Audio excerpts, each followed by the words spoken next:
million people. And in a new report by the Libre Institute, researchers predict 3 congressional races, as well as the governor's and Senate races, could be determined by Latino voters. So joining us now to discuss these predictions is Wadi Gaitan. He's the national spokesman for the Libre Initiative. Welcome. Great to have you here. It's great to be on. So first we want to look at the local races that are being watched here, but also around the country. Let's start with District 27, Shalala versus Salazar. Yeah, one of the most competitive races in Florida and across the nation.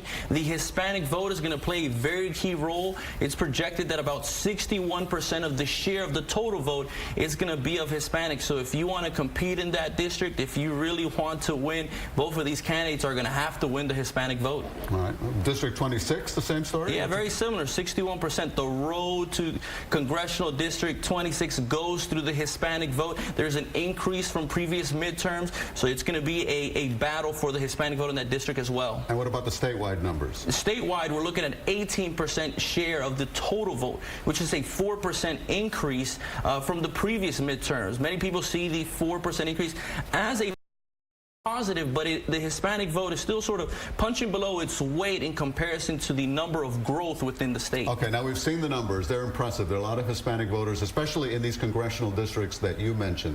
How are the parties reaching out to these Hispanic voters? Yeah, if you're looking at South Florida, they're really trying to make the case to Cuban Americans, Venezuelan Americans, and really all Americans of how their economic policies, because economics is the #1 issue among Hispanics. They want more jobs. They want economic opportunity and growth, and really to establish the American dream. But if you're looking at... They care about other issues as well. Oh, for sure. So healthcare is a top issue, and then immigration is a very important issue. Some people care about immigration because it impacts their family members, or it's really a gateway issue about how you refer to the community.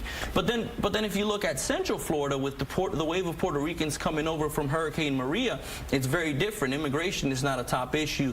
Economic growth and being able to establish themselves and have access to healthcare, housing, those are the top issues that candidates are talking to that community on. So there's so much to unravel there, and we'll probably get into Puerto Ricans in a minute, but the Hispanic voting bloc is not really a monolithic group, right? It's not a one-size-fits-all approach, especially when you factor in the Puerto Ricans who are coming into Central Florida. So how are the different parties engaging Hispanic voters, knowing that not all of them are voting exactly for the same things? Yeah, so they used to say that showing up is 90%, and that is very important, but you have to show up with the right message. When you look at the Senate race, both Governor Scott and Senator Bill Nelson have really been showing up to the community. They really have been talking about how their vision is the one that's going to move the state forward. In places like South Florida particularly, you have to show up to Hispanic media. If you look at the first debate on the Senate side, it was on Telemundo. So really being in Hispanic media, and even speaking a little bit of the language, but then being right on the issues. How do we increase the opportunities for Hispanics to thrive? Well, do you see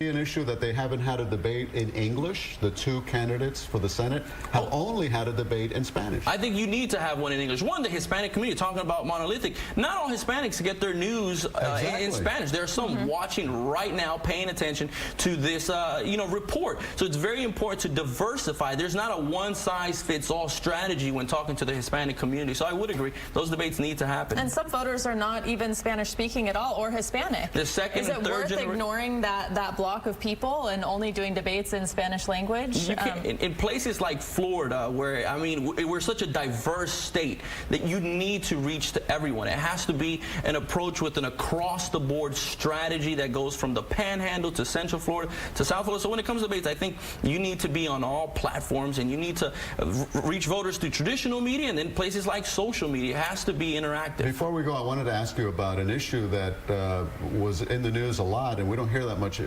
about it as much now during this campaign, which is the Dreamers, and why the Republicans continue to tie the Dreamers to funding for a wall. Doesn't the issue of the Dreamers deserve to be an issue by itself? Well, you know, I actually agree that Dreamers is a very important issue. These are kids who came by here, no fault of their own. But for many people, tying both of those things seems like meeting in the middle. I think when we can bring both parties to the table... It hasn't happened. And it hasn't happened, but I think that's the approach. I think Dreamers is very important to a lot of conservatives, but for obviously on the left it's big. But I think funding is also one that people want to see together. Not necessarily for the wall, but for some type of security. If we can reach a compromise right in the middle that tackles both of these, we might be able to find a path forward. Haven't been able to do it so far. It's something that we're advocating for, and voters should pay attention to that issue, especially during election time. Okay. Wadi Gaitan, thank you very much.